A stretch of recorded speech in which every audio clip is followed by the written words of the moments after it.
Why is there a track called Battling the Green Death when the Green Death isn't even green in the movie, it's red? Wait, hold on. Guest host week. Alright. I'm not even prepared for this. Hold on. Okay, that could work. Hold on. I think it just needs a little bit of an upgrade. There we go. Let's do this. Hello there, everyone. My name is Elijah, and today we're going to be looking at my top 10 favorite 155 scale items in my collection. I don't usually do cars content as a profession, so this will be kind of new to me, so bear with me. Alrighty then, let's get started. Here's my number 10. Now this is Quick Changer's Krabby, and he's been through a lot. You can see his eye sticker completely ripped off, and this had a lot of love. Now this item has no die cast in it at all. You got little goofy wheels on the bottom, but this is just so charming. Like, this is just, you know, I could do this for hours, just pressing this all day. Like putting Finn McMissile in there, just loading him up. Boom. This is awesome. Very cool. On to my number 9 spot, we've got International Plastic Mater. Now you might be saying, why is this better than, let's say, a Thailand Mater that's completely die cast? It's just the tow cable. I find the tow cables break, quite frankly, quite easy. But this, I've had this since 2017 when it first came out. There's like no information on this guy. His tow cable.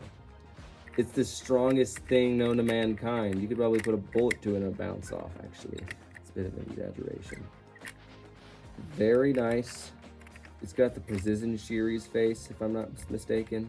Very nice. On to my number 8 spot, we've got Submarine Finn McMissile. Now this just says spy vehicle. As a kid, I would call this Flying Finn McMissile because they never had a Flying Finn McMissile. Got these cool little jet things in the back. Very nice. It's just so slick. I like this. I wish it came with a little stand we could prop it properly. But very nice. On to the next item. Now on to spot number 7, we've got Strip Weathers the King. Now this toy just screams aura, as the kids would say nowadays. This is my original 2008 The King, I'm not mistaken. He's been through a lot. This is like when I first started collecting. This is just so nostalgic. I think this is like one of my favorite Cars character designs, period. But this is so great. On to the next item. On to the 6th spot, we've got Hudson Hornet Piston Cup Lightning McQueen. Now this is not my favorite Lightning McQueen design, but this die cast, ooh, you got the little yellow accents in the wheels.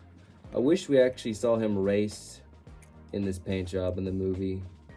But no, but this, as a kid, just driving this on the ground, that's probably nostalgia biased, but it just looks like a race car, if you know what I'm saying. But there he is.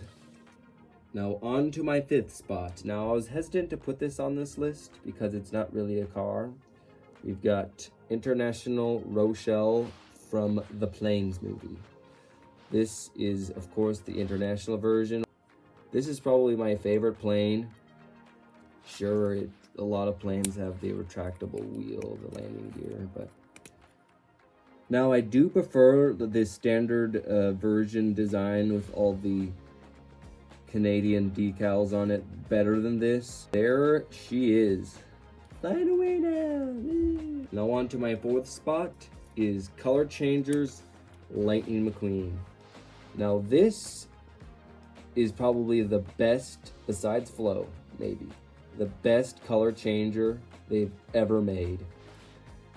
the concept of him changing colors from the blue to the red is just so cool. They knew when they packed him with red that this is going to be a great toy. This is what can I say? This is fantastic.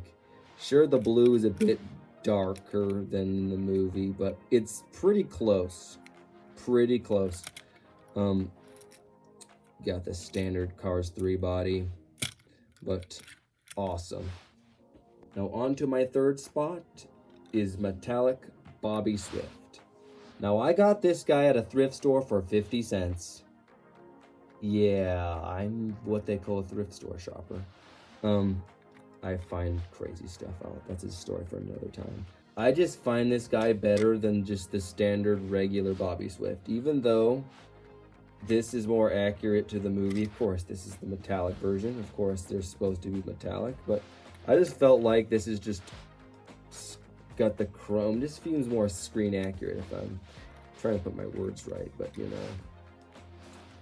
I wish this character was more utilized. But a great toy, nonetheless. Now on to my second spot. I'm going to let you guess this one. This toy is going to be re-released this year as a metallic variant. It's Dale Earnhardt Jr. As I said before, a lot of my favorite cars, I like them because they look like a car. This is just so nostalgic. It took me forever to finally get this guy.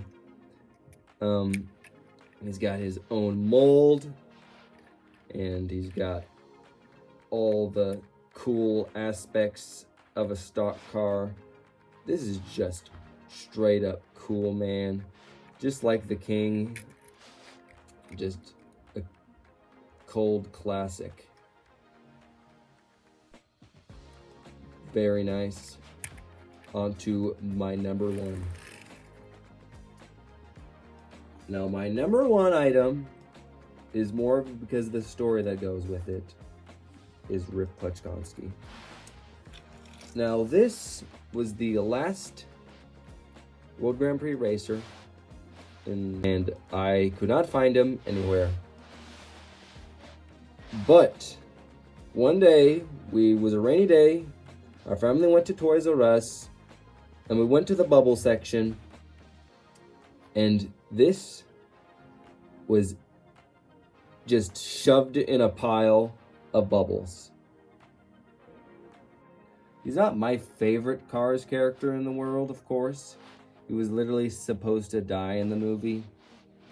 But there is Rip Kleczkonski. And there we are. Let me know what you think about this list. Sure, it could change in the next few months with the whole 20th anniversary stuff. I just gravitate to the older stuff. It's probably nostalgia biased. I'm prone to that. But, yep, I'd like to thank Ty for having me for guest host week. It's been a pleasure. And I'll see you guys in the next video. Should I say bye now? Probably shouldn't. I think that's copyrighted. And also would like to thank my sister Michaela for making me this shirt.